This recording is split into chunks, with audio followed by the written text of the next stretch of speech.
paling penting di dalam agama Islam. Dikarenakan pembahasan tentang tauhid adalah berbicara tentang hak Allah, dan hak Allah Tabaraka wa Ta'ala adalah hak yang paling besar dan yang paling tinggi di dalam Islam, harus dipegang, diamalkan, dan dijalankan oleh para hamba. Ada sebuah pembahasan di dalam pembahasan tauhid, yaitu bab man haqqaqa tauhid dakhala al-jannata bighairi hisab wala adab. Barang siapa merealisasikan tauhid, di sini disebutkan dengan kalimat haqqaqa, yuhaqqiqu tahqiqan,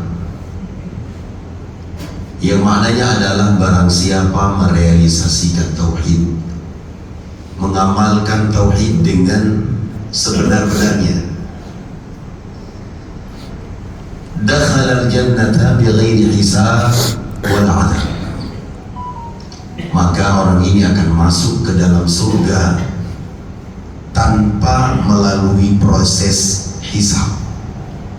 Tidak dihisab jemaah, wala adab, dan tidak juga diadab. Jemaah yang dimuliakan oleh Allah, kita semua tahu bahwa masuk surga itu adalah impian setiap muslim. Saya yang duduk di jamaah, di hadapan jamaah semua yang hadir, laki-laki maupun perempuan, semua kita memiliki cita-cita masuk surga. Bahkan itu adalah puncak dari cita-cita seorang muslim. Apalagi masuk surga tanpa hisab, tanpa azab. Seseorang ketika dia berdiri di hadapan hisab Allah Azza wa Jalla, maka ia telah berada pada posisi yang sangat berat, posisi yang sangat menegangkan. Hisab yaumul qiyamah. Makanya sebagian ulama mengatakan bahwa orang yang dihisab itu seperti setengah dari azab. Berat jemaah. Tidak ada satupun ucapan yang kita ucapkan kecuali Allah hadirkan di hadapan kita di hari itu. Gak ada satupun perbuatan yang kita lakukan dahulu di dunia kecuali Allah hadirkan. Mau yang besar, mau yang kecil, semua akan kita lihat, semua akan kita saksikan dan dihisab oleh Allah Subhanahu wa Ta'ala. Bayangkan di sana ada orang-orang yang mereka terbebaskan dari hisab Allah Azza wa Jalla, dibebaskan dari azab Allah Tabaraka wa Ta'ala, dan mereka masuk surga secara langsung. Di antara mereka adalah orang-orang yang senantiasa merealisasikan tauhid. Jemaah yang dimuliakan oleh Allah, sebelum saya membaca adillah yang tertulis di dalam bab ini, perlu kiranya kita tahu apa yang dimaksud dengan realisasi tauhid itu. Apa syarat-syaratnya, apa ketentuannya, apa yang dimaksud dengan tahqiqut tauhid, yang pahalanya itu, keutamaannya itu adalah masuk surga tanpa hisab, tanpa adab. Disebutkan oleh para ulama, yang dimaksud dengan tahqiqut tauhid adalah tanqiyatuhu wa tasfiyatuhu wa takhlisuhu min syawa'ib asy-syirik wal bid'ah wal ma'asi. Beliau mengatakan, para ulama mengatakan, yang dimaksud dengan tahqiqut tauhid adalah seseorang membersihkan, menyucikan dan memurnikan tauhid dari kotoran-kotoran kesyirikan, dari kotoran-kotoran kebid'ahan, dan kotoran al-ma'asi, maksiat. Ada tiga hal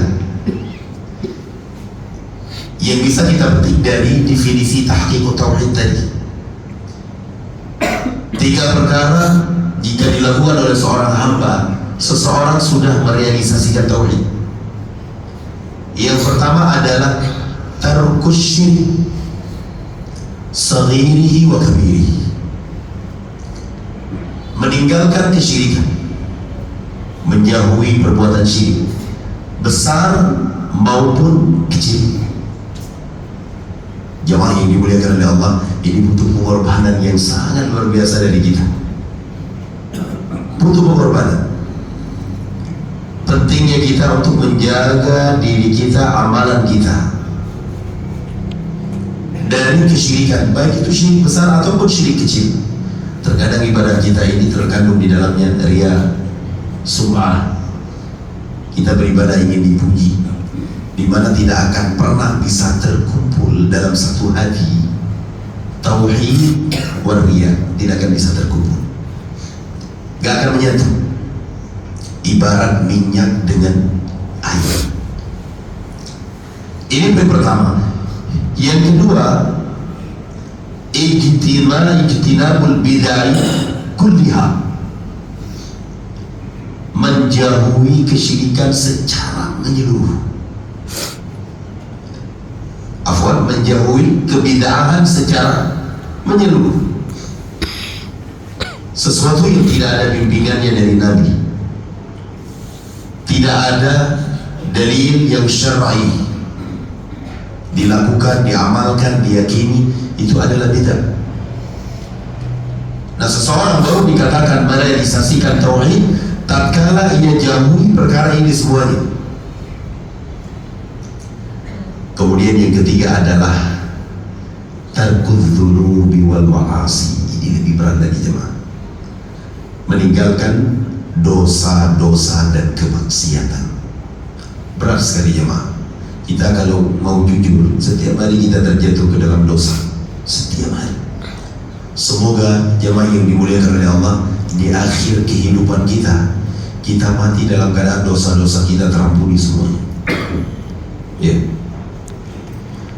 Mengapa disebutkan? Karena disebutkan tentang dosa di sini karena dosa yang dilakukan oleh seorang hamba itu muncul karena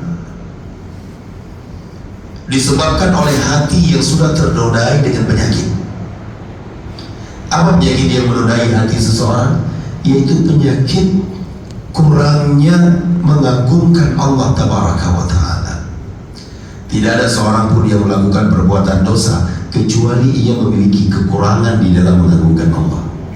Allah berfirman di dalam Al-Quran, "Wa ma qadarullaha haqqa qadri."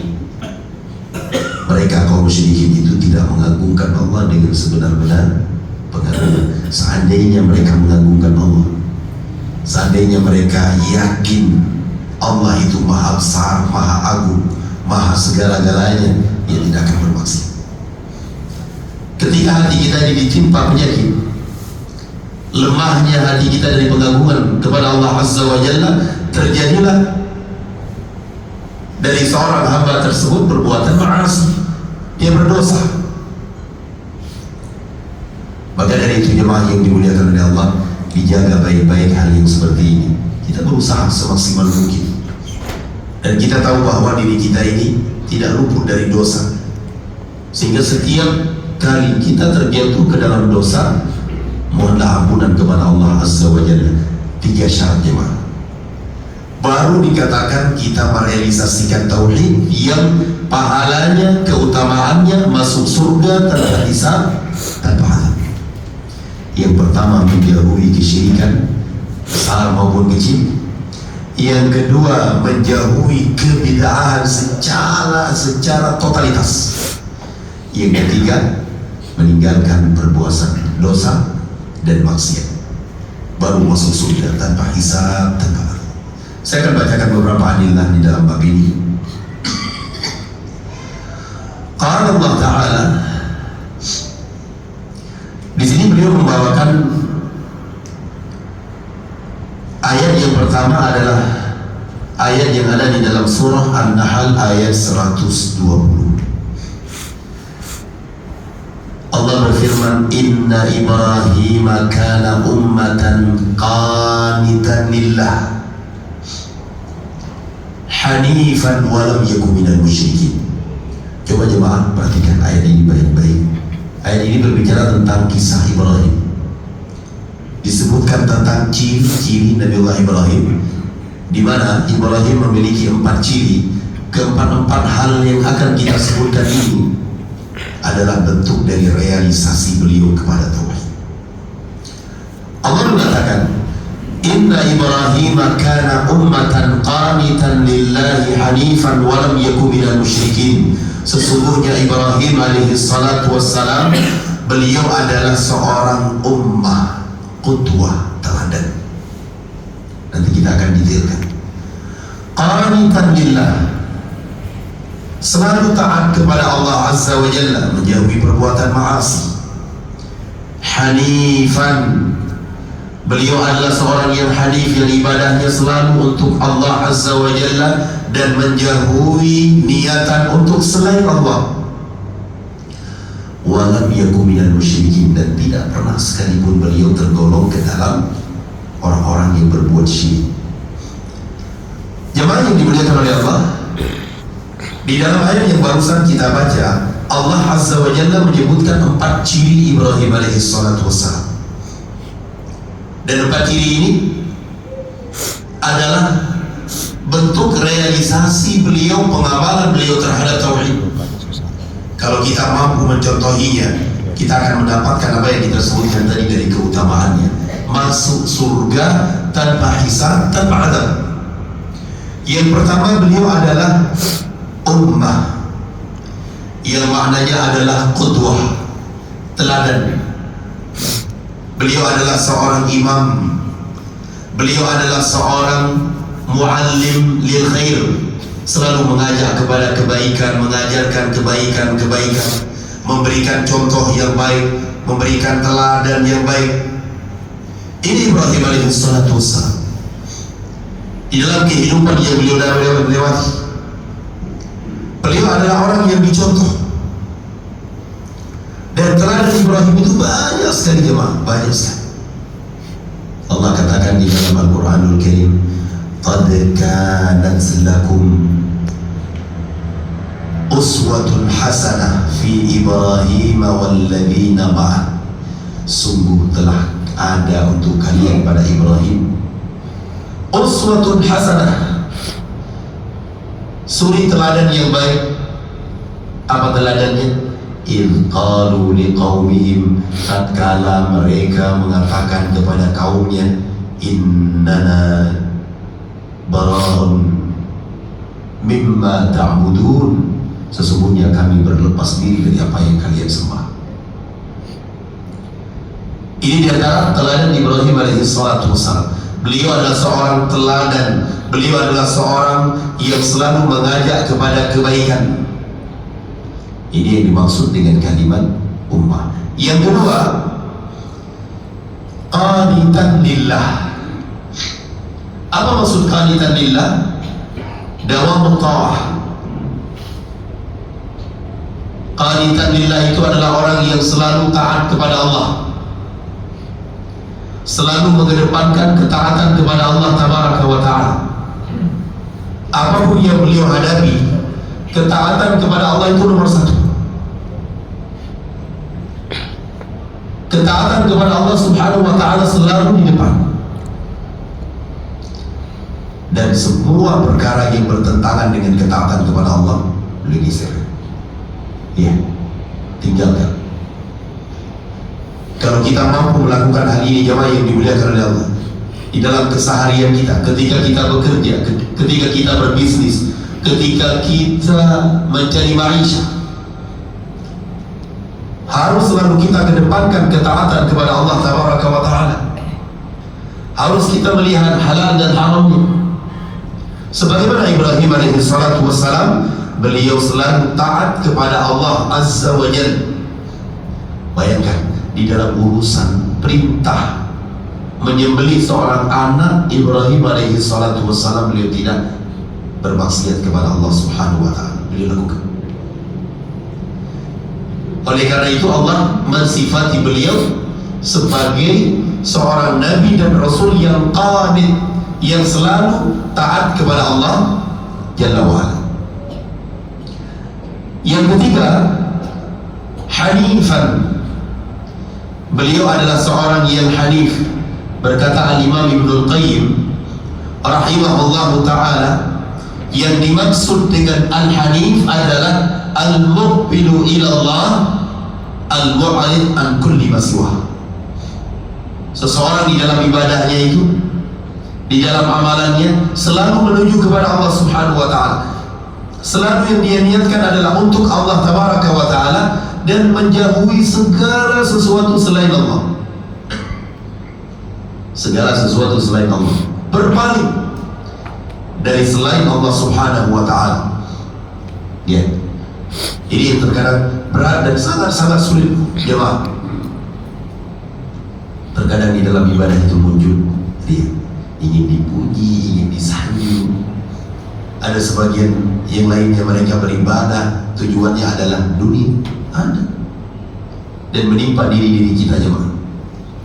Beribadah kepada Allah tujuannya adalah dunia, dan ini bagian dari perbuatan kesyirikan. Ya. Yang keempat, walam yaku minal musyrikin.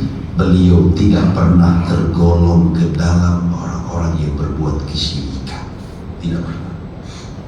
Ini Ibrahim alaihi salatu wassalam tidak pernah melakukan perbuatan syirik. Beliau mengatakan di dalam ayat, sebagaimana Allah abadikan di dalam ayat, innani bara'un mimma ta'budun, sesungguhnya aku berlepas diri kepada apa yang kalian sembah selain Allah subhanahu wa ta'ala. Ibrahim alaihi salatu wassalam, beliau punya sikap tegas terhadap perbuatan syirik. Beliau memiliki sikap yang sangat-sangat keras terhadap perbuatan syirik. Tidak main-main. Karena dosa kesyirikan itu besar sekali. Seseorang kalau mati dalam keadaan berbuat syirik, Allah tidak akan ampuni. Mati dalam keadaan tidak sempat bertaubat jemaah, ia akan kekal selama-lamanya di dalam neraka. Sampai kapan? Tidak ada batas waktu. Tidak ada batas waktu, terus menerus. Gak ada kata keluar, dan tidak ada kematian. Alhamdulillah. Ini yang paling kita takutkan. Maka dari itu jemaah yang dimuliakan oleh Allah, usahakan, upayakan semaksimal mungkin belajar tentang tauhid dan syirik.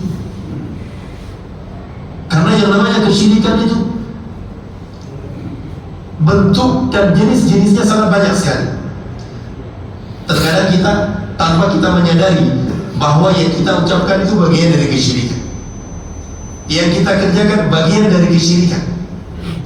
Apa yang kita yakini di dalam hati ternyata itu bagian dari syirik tanpa kita sadari jemaah. Bayangkan kalau kita meninggal dalam keadaan tidak sempat bertaubat, apa yang terjadi?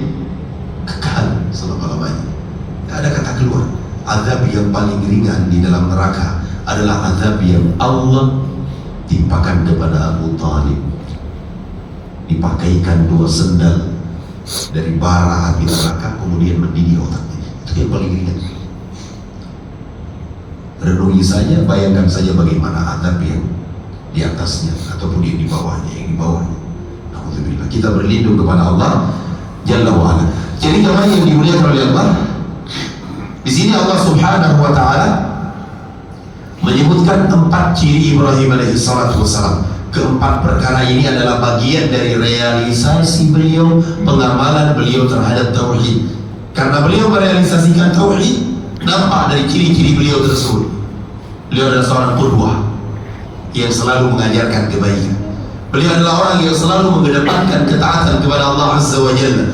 Beliau adalah seorang yang hanif, yang selalu ibadahnya untuk Allah Azza wa Jalla dan menjauhi niat untuk selain Allah. Dan beliau tidak pernah tergolong ke dalam orang-orang yang melakukan perbuatan semoga Allah subhanahu wa ta'ala menjaga kita dari hal-hal yang akan menjauhkan kita dari keutamaan ini. Kemudian Qala an Husain bin Abdurrahman. Saya baca dalil yang kedua. Dari Husain bin Abdurrahman, beliau adalah seorang tabi'ut tabi'in, murid dari Sa'id bin Jubair rahimahullah. Qala kuntu inda Sa'id bin Jubair. Pernah suatu hari aku berada di majelis Sa'id bin Jubair di pagi hari tepatnya, sama seperti kita duduk seperti ini. Faqala, lalu Sa'id bin Jubair mengatakan, Sa'id bin Jubair adalah seorang tabi'in. Beliau wafat dibunuh oleh Al-Hajjaj bin Yusuf Al-Thaqafi Al-Dhahir. Kata beliau, ayyukum ra'al kawkab alladhi inqadda al-barihah. Siapa di antara kalian yang tadi malam melihat bintang jatuh? Bintang meteor yang Allah Subhanahu wa ta'ala gunakan untuk melempar para syaitan yang mereka naik ke langit bertindih-tindih, satu demi satu, bertindih-tindih, dilempar oleh Allah Subhanahu wa ta'ala dengan bintang meteor tersebut, sehingga mereka jatuh ke bumi, kemudian mereka naik lagi. Demikian. Faqultu ana, kata Husain bin Abdurrahman, saya wahai Sa'id bin Jubair. Thumma qultu, lalu aku mengatakan, ama inni lam akun fi shalah. Adapun aku di malam hari aku melihat bintang jatuh tersebut, aku bukan dalam keadaan menunaikan sholat malam. Coba lihat bagaimana salafus saleh. Mereka berusaha untuk menepis setiap anggapan orang-orang yang mengira mereka dalam keadaan beribadah kepada Allah Subhanahu wa ta'ala padahal mereka tidak melakukannya. Berusaha untuk tidak dipuji oleh manusia. Ketika ada orang-orang yang beranggapan bahwa beliau melihat bintang jatuh di malam hari itu karena beliau sedang menunaikan sholat, langsung beliau tepis anggapan-anggapan itu. Langsung beliau katakan, ama inni lam akun fi shalah. Di malam hari itu aku tidak dalam keadaan menunaikan sholat. Ini salah. Dan kalau kita baca di dalam kehidupan, sejarah kehidupan para salafus saleh, mereka sangat menyembunyikan sholat malam mereka. Ada sebagian ulama salaf, ketika dikumandang azan kedua dari sholat subuh, mereka melakukan hal-hal supaya orang mengira beliau ini tidak menunaikan sholat malam. Apa yang mereka lakukan? Yang biasa orang kalau bangun tidur dengan suara yang keras, ya, sehingga orang mengira ini baru bangun, padahal sudah bangun jam 3 malam, sholat malam, bermunajat kepada Allah Azza wa Jalla. Tapi demikianlah salaf. Faqala walakinni ludiltu. Hanya saja di malam itu aku melihat bintang jatuh, aku terjaga karena aku disengat oleh seekor kalajengking. Disengat. Qala fama sana'ta. Lalu Sa'id bin Jubair mengatakan, lalu apa yang kamu lakukan? Qala qultu istarqaitu. Kata Husain bin Abdurrahman, aku menjawab, aku meminta seseorang untuk meruqyahku. Datang kepada seseorang, tolong ruqyah saya. Ya, ini yang nanti saya akan sebutkan bahwa meminta ruqyah itu akan hilang keutamaan masuk surga tanpa hisab, tanpa adab. Qala fama hamalaka ala dhalik. Lalu ditanya lagi oleh Sa'id bin Jubair, apa yang mendorong melakukan hal itu? Maksudnya apa? Dalilnya apa? Demikian ulama salaf, nggak main-main dalam urusan yang seperti ini, detail jawab. Ya, kamu melakukan perkara seperti ini, dalilnya apa? Yang mendorongmu melakukan hal ini apa? Dalilnya mana? Faqala qultu hadithun haddatsanahu Syafi'i. Aku pun menjawab, kata Husain bin Abdurrahman, yang mendorong aku melakukan perbuatan ini adalah sebuah hadis yang kami riwayatkan dari Al-Imam Sya'bi Amir bin Syarahil. Qala wa ma haddathakum. Lalu Sa'id bin Jubair bertanya lagi, wa ma haddathakum, apa hadis yang diberikan kepada kalian? Qala qultu haddathana an Buraidah ibn al-Husayn annahu qala la ruqyata illa min ainin aw humatin. Telah memberikan hadis kepada kami, telah kami riwayatkan hadis dari Buraidah ibn al-Husayn radhiyallahu anhu annahu qala, bahwasanya Nabi alaihi salatu wassalam bersabda, la ruqyata illa min ainin aw humatin. Tidak ada ruqyah yang paling baik kecuali ruqyah yang disebabkan oleh penyakit ain dan humah. Ain itu adalah sebuah penyakit yang disebabkan oleh pandangan yang tajam penuh dengan dengki dan hasad. Itu ain dan itu hak.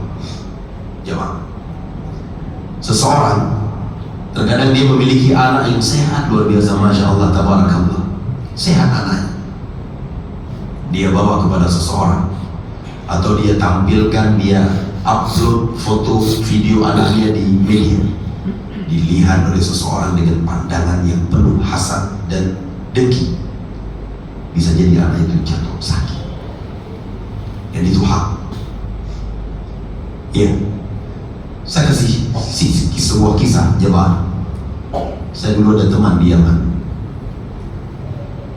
Beliau bisa dikatakan baru datang dalam keadaan istrinya hamil tua. Ketika menunggu hari-hari mau melahirkan, kita menunggu hari, menunggu proses operasi. Dia berkunjung ke salah satu dari rumah orang Yaman. Kebetulan perempuan itu sudah lama menikah dan belum dikaruniai seorang anak. Udah 15 tahun menikah.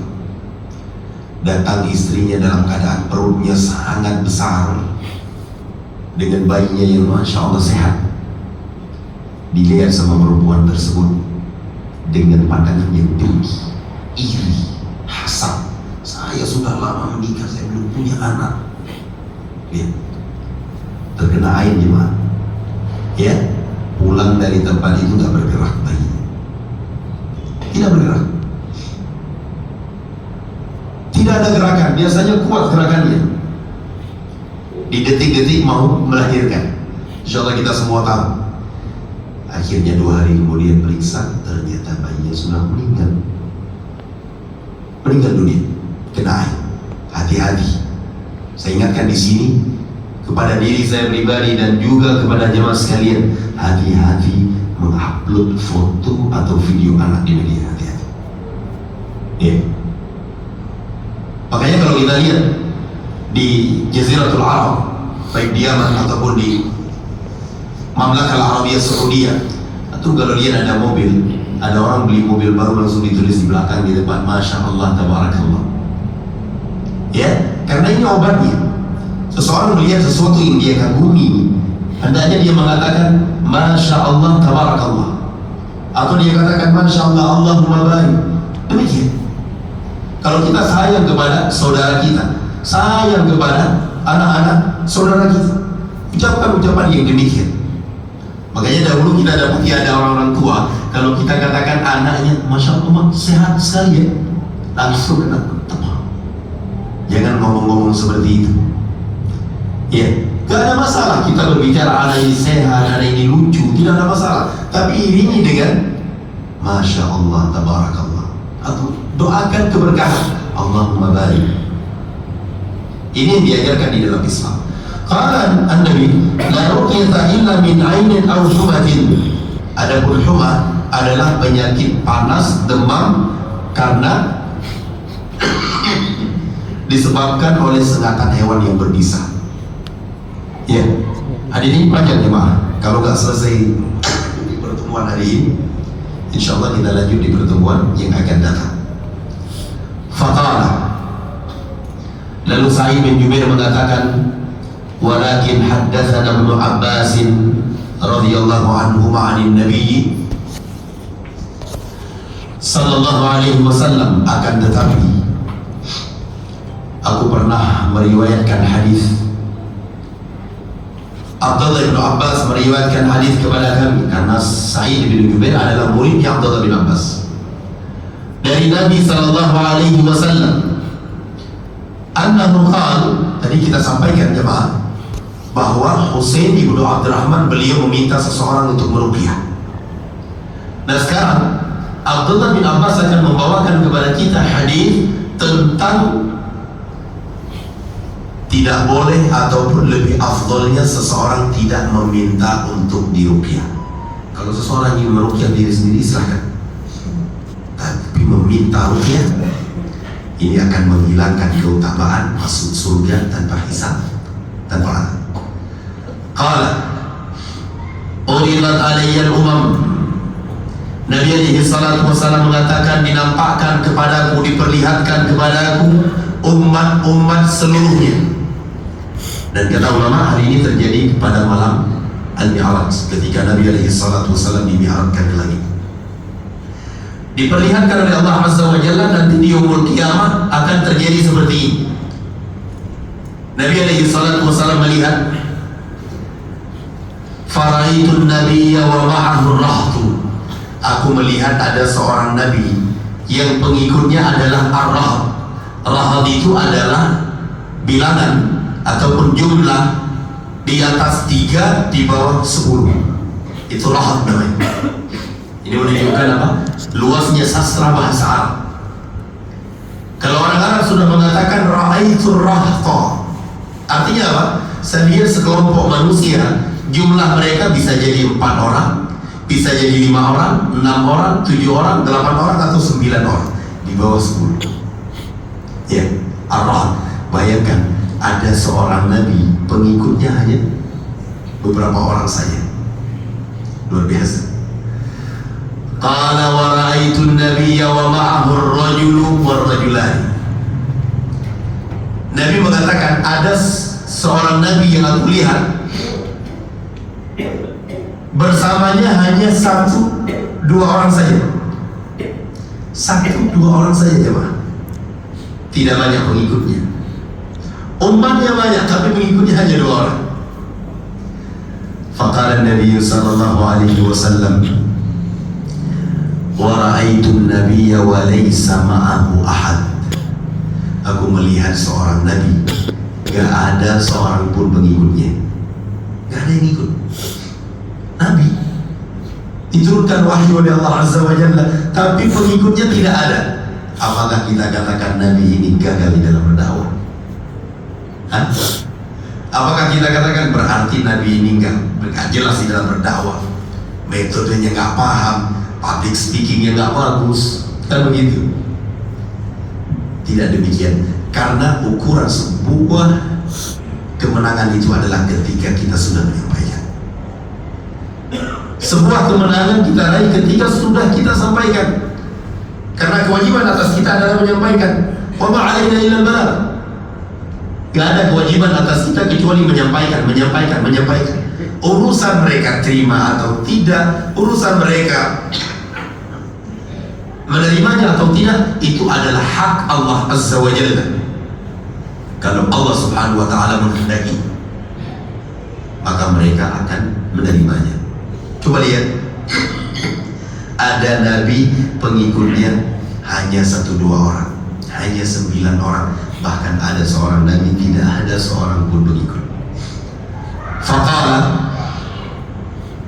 lalu Nabi mengatakan, idrufi'a li sawadun azim. Tatkala ditampakkan, diperlihat kepadaku sawadun azim, jumlah manusia yang sangat banyak, terlihat dari kejauhan. Beliau tidak kenal wajah-wajah mereka. Banyak sekali diperlihatkan oleh Allah Subhanahu wa ta'ala kepada Nabi Muhammad. Qala fadhanantu annahum ummati. Aku mengira mereka yang aku lihat dari kejauhan itu adalah umatku, kata Rasul. Faqilani, lalu disampaikan kepadaku, datang dalam riwayat yang lainnya bahwa yang mengatakan kepada Nabi adalah Jibril, wahai Muhammad, hadza Musa wa qaum. Wahai Nabi Muhammad, yang kamu lihat itu adalah Musa dan kaumnya. Beliau melihat Nabi Musa dengan kaum ataupun umat yang mengikuti beliau sangat banyak sekali. Faqala fanadhartu, lalu aku melihat ke arah ufuk yang lainnya, kata Nabi, fa idza sawadun azim, lalu aku melihat jumlah manusia yang sangat banyak dan sangat besar sekali. Tidak kelihatan siapa mereka, yang jelas mereka adalah umat Muhammad. Faqila li, lalu disampaikan kepada Nabi SAW, hadhihi ummatuka, wahai Muhammad, yang kamu lihat untuk kedua kali itu, jumlah yang sangat besar, yang sangat banyak, mereka adalah umatmu wahai Muhammad. Faqala wa ma'ahum 70,000 yadkhuluna al-jannata bighairi hisabin wala 'adzab. Bersama mereka wahai Nabi Muhammad ada 70.000 orang masuk surga tanpa hisab, tanpa azab. Berapa jumlahnya? 70.000. Jemaah yang dimuliakan oleh Allah, kalau 70.000 kita masuk nggak? Hah? Masuk. Nggak yakin? Pesimis banget ini. Hah? 70.000. Nabi mengatakan 70.000 orang masuk surga tanpa hisab, tanpa azab. Kalau kita lihat jumlah para sahabat berapa? Para sahabat itu lebih dari 100.000 jemaah. Lebih dari 100.000. Ada Abu Bakar di situ, Umar di situ, Utsman dan yang lainnya. Ya.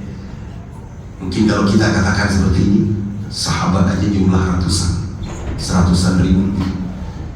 Gimana dengan kita? Belum lagi tabi'in, ya, belum lagi tabi'ut tabi'in, belum lagi ulama yang datang setelahnya sampai hari ini, yang mungkin dari sisi ketauhidan, realisasi terhadap tauhid jauh dengan kita. Sekali jemaah yang dimuliakan oleh Allah. Ya. Namun di sana ada hadis Nabi SAW mengatakan, fastazatu Rabbi. Coba lihat bagaimana kasih sayang Nabi Muhammad SAW. Aku minta kepada Rabbku, kepada Allah Azza wa Jalla, supaya Allah Azza wa Jalla menambah kuotanya. Iya. Fazadani ma'a kulli alfin 70,000. Kata Rasulullah SAW, lalu ditambah oleh Allah Azza wa Jalla, setiap 1.000 ditambah 70.000. Setiap 1.000 dari 70.000 ditambah 70.000. Kalau kita kali 70 kali 70.000, berapa jemaah? Hah? 4 miliar. Hah? 4.900.000 jiwa. Ya, ini perlu dicek ini nilai matematikanya. Ya, 4.900.000 jiwa. Kalau 4.900.000 sudah masuk nggak kira-kira? Insya Allah. Baik, datang dalam riwayat yang lain, Nabi alaihi salatu wassalam mengatakan lagi, fastazatu Rabbi, aku minta lagi kepada Rabbku untuk ditambah utang.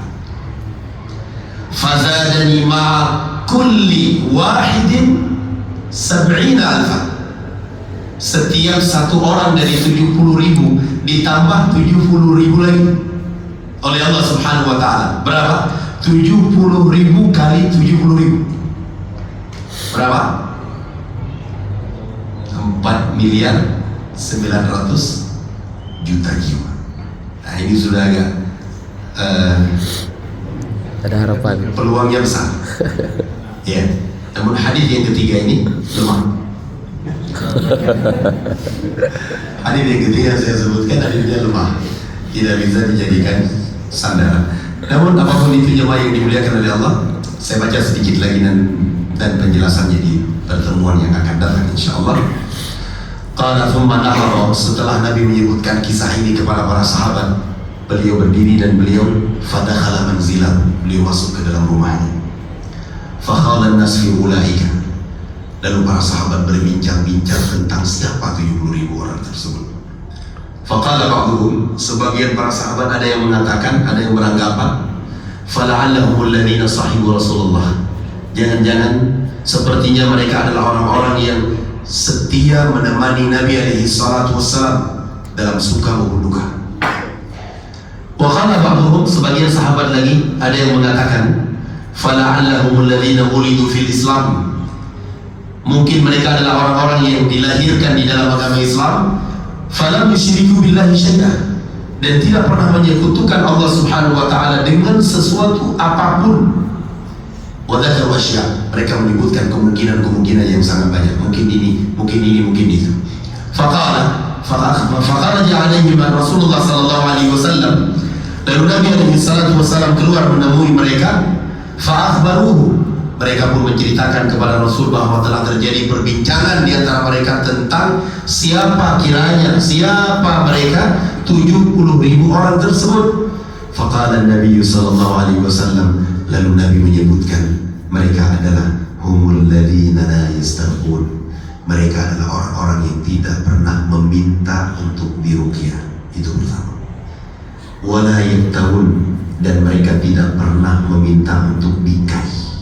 Kai itu adalah pengobatan dengan membakar besi sampai membara sampai merah, kemudian diletakkan pada tubuh yang sakit, dan tidak melakukannya kecuali profesional, orang-orang yang memang mumpuni dalam hal ini, tidak meminta, ya. Dan detailnya insyaallah di pertemuan yang akan datang. Qala wala yatatayyarun, mereka tidak melakukan tatayyur. Tatayyur ini adalah sikap ataupun perbuatan mengundi nasib, melihat nasib sial atau enggak dengan seekor burung maupun yang lain. Dan ini banyak di tempat kita jemaah. Ya, pernah nggak dengar jemaah ada keyakinan di masyarakat nggak boleh beli garam di malam hari? Ada nggak? Ada. Saya dulu waktu kecil heran, kenapa kok seperti ini? Apalagi kalau malam kita ada acara, anak-anak muda buat acara Dagun Bulma, Kadua Basira, lupa kita bawa garam, kita ke pasar, ke toko, ke kedai, beli. Hai belum, gak boleh malam hari ini katanya. Ya, sial nih. Pulang ke rumah minta gak dikasih, akhirnya pakai jurus diam-diam. Ya, diam-diam ambil garam masuk kantong. Demikian jemaah yang dimuliakan Allah. Gak boleh beli bahan-bahan yang berbahan logam di malam hari. Siap. Ya. Lihat kalau orang nabrak kucing jemaah, apa yang dilakukan? Diambil kucingnya, taruh garam, dikafani, ya, dikuburkan dengan hikmah. Tapi kalau dia nabrak orang, lari. Kamu deh kalau nabrak manusia. Ini tatayyur jemaah, dan banyak sekali contohnya nanti kita akan sebutkan. Kemudian yang terakhir, wa ala rabbihim yatawakkalun, dan hanya kepada Rabb mereka sajalah mereka bertawakal. Qala faqala Ukashah bin Mihsan, tiba-tiba seorang sahabat yang mulia mengatakan, yang bernama Ukashah bin Mihsan, qala ud'u Allah, wahai Rasulullah, berdoalah kepada Allah an yaj'alani minhum, agar Allah golongkan aku bagian dari 70.000 orang tersebut. Faqala anta minhum, Nabi mengatakan kepada Ukashah, kamu bagian dari mereka. Allahu Akbar. Ya. Nabi yang mengatakan, alladzi la yantiqu 'anil hawa in huwa illa wahyun yuha. Qala faqama rajulun akhar, kemudian berdirilah seorang yang lainnya. Faqala ud'u Allah an yaj'alani minhum, wahai Rasulullah, mintalah kepada Allah agar Allah azza wa jalla menggolongkan aku bagian dari 70.000 orang tersebut. Faqala, lalu Nabi alaihi salatu wasallam menjawab, sabaqaka biha Ukashah, Ukashah sudah mendahuluimu. Jawaban yang sangat sopan sekali, sekaligus menutupi celah bagi orang-orang yang gak berhak. Bayangkan kalau orang yang kedua Nabi katakan kamu bagian dari mereka, nanti akan bangkit ada yang lainnya, dan di majelis itu ada orang-orang munafikin. Kalau Nabi mengatakan kamu bukan bagian dari mereka, ini akan membuat orang tersebut terpukul sekali jemaah. Tapi beliau menjawab, sabaqaka biha Ukashah, Ukashah sudah mendahului. Bisa jadi orang ini termasuk dari 70.000 tersebut, namun duluan Ukashah yang masuk. Ya. Bisa jadi orang ini tidak berhak untuk mendapatkannya. Bisa jadi orang ini tidak berhak untuk mendapatkannya. Wallahu ta'ala a'lam bissawab. Hadis ini diriwayatkan oleh Imam Al-Bukhari dan juga Imam Muslim rahimahumullah. Ada penjelasan detailnya tentang meminta ruqyah, meminta tabikai, kemudian tentang tatayyun dan tentang tawakal dalam bab ini, insyaallah di pertemuan yang akan datang biidznillah ta'ala, mengingat waktunya sudah lewat waktu syuruk. Sampai sini kajian kita. Semoga yang sedikit ini bermanfaat dan ada faedah untuk kita semuanya, menjadi teguran untuk kita semakin